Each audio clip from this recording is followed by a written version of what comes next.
If you're an international student or worker in the US and looking for simple instructions to file for an SSN or ITIN, you're in luck. By the time you're done watching this video, you'll have everything you need to file your SSN or ITIN. Hey Green Card Easy viewers! Your SSN or Social Security number is one of the most important documents you must apply for. Depending on your situation, the process can vary. For most part, it is straightforward, but it can be tricky for non-US citizens. Suppose you don't qualify for an SSN. In that case, you may be eligible for an individual taxpayer identification number, or ITIN for short. Understanding the criteria for filing, the required documents, and the filing process can be very complicated. Don't worry though, we've made it easy. In this video, we cover how to apply for an SSN. We will walk you through the application process and the required supporting documents. For those who don't qualify for an SSN, you will need to apply for an ITIN. If you don't know the difference between the two, we recommend you watch our previous video. What are SSN and ITIN, and why do you need them? And then come back to this one. We've left the link to it in the description. Before we even begin, please note that you shouldn't apply for a new SSN if you've ever been issued one before. Your SSN doesn't change. Call the Social Security Administration or the SSA for short if you've forgotten your number. They will help locate it for you. If you lost your Social Security card, you must request a replacement card instead of applying for a new SSN. Assuming this is the first time you're applying for an SSN, the required documents will vary slightly. We will cover scenarios for international students on F1 visas, including CPT and OPT applicants and H1B visa holders. The application process for other visa holders will have a similar approach, so follow along. Regardless of your application type, it is a 4-step process.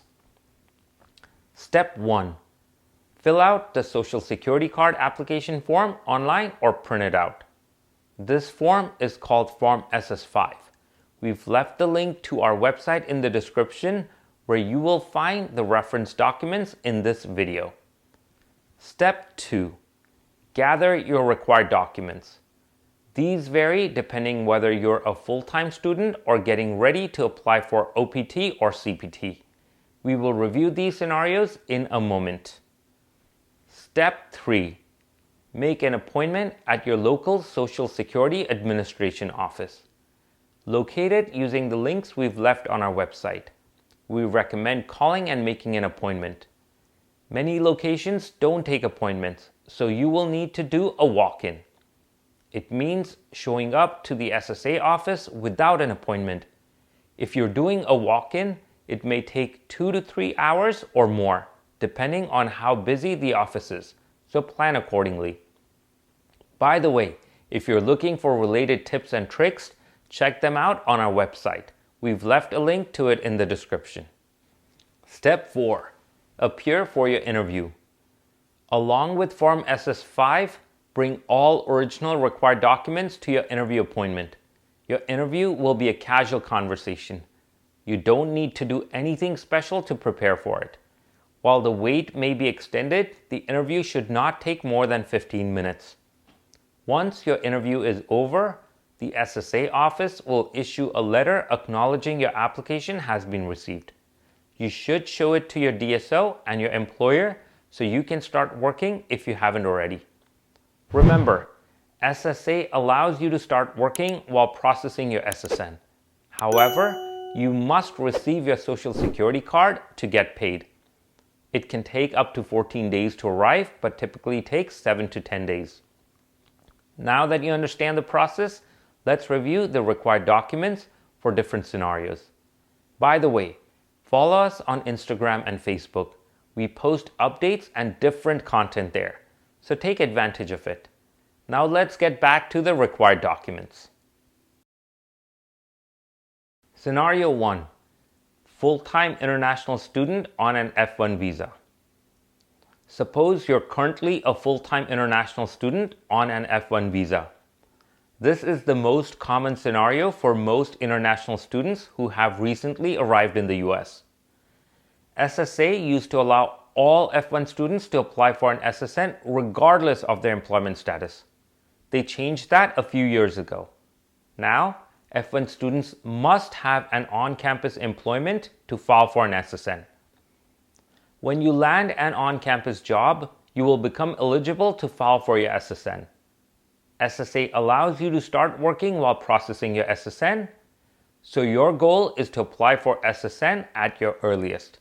Please note that SSA recommends a waiting period before you apply for SSN to ensure your immigration status can be verified with the Department of Homeland Security. Make sure you wait at least 10 days after arrival to the USA and 48 hours after reporting to your school. Very few students find a job so quickly, so this will be fine for most. Still, it's important to note this recommended waiting period to avoid problems. You must bring the following documents to the SSA office. Form SS5, Form I-20, your valid passport along with your old passport if it contains your F1 visa, your arrival departure record also known as Form I-94, your on-campus employment letter, an SSN support letter signed by your designated school official, commonly known as DSO. Your on-campus employment letter must describe the following: your job, your employment start date, the number of hours you are or will be working, your supervisor's name and telephone number. Finally, your work supervisor should sign and date the letter. Remember, the signature should be a wet signature, which means it should be handwritten. It cannot be an electronic signature. This is a very standard process, so it should be straightforward. If you have any trouble acquiring it, bring it to the attention of your DSO, and they should help you resolve the issue. Similarly, your DSO will issue you an SSN support letter, which is also a standard practice. Some universities combine the employment letter and the SSN support letter into a single letter with 2 sections. That works just fine.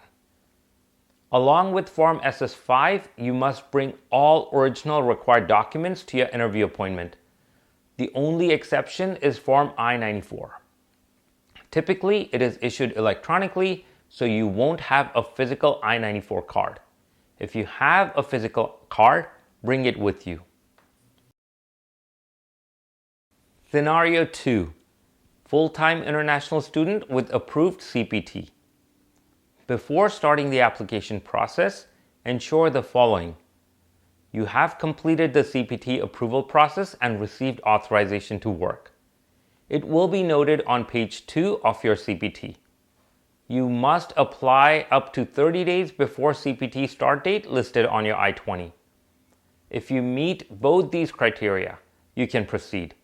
You must bring the following documents to the SSA office: Form SS5, Form I-20 with CPT authorization on page 2 signed by your DSO, your valid passport along with your old passport if it contains your F1 visa, and your arrival departure record also known as Form I-94.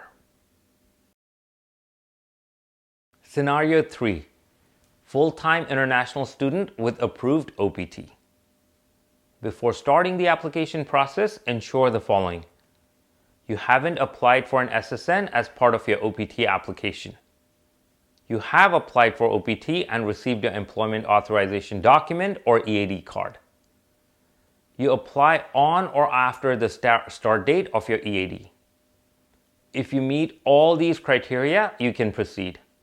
You must bring the following documents to the SSA office: Form SS5, Form I-20 with OPT authorization on page 2 signed by your DSO, your valid passport along with your old passport if it contains your F1 visa, your arrival departure record also known as Form I-94, and your EAD card. We hope you feel empowered to file your SSN after learning this information. How to file for an ITIN. You must apply for an ITIN if you don't qualify for an SSN. If you don't know the difference between the two, we recommend you watch our previous video. What are SSN and ITIN, and why do you need them? And then come back to this one. We've left the link to it in the description.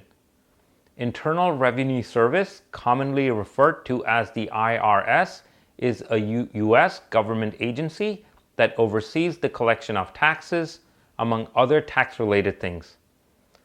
At the time of making this video, the IRS states that international students who meet the following criteria must file taxes. Income from wages, a taxable scholarship or fellowship, income from stock options, lottery or gambling winnings, and other types of non-wage income. Please note that this list is not all-inclusive, and there are exceptions. We're not tax professionals. The tax filing requirements also change from time to time. We recommend reaching out to your international student office, designated school official, or a tax professional to learn whether you need to file U.S. taxes. Some universities also offer on-campus ITIN preparation services for a reasonable fee.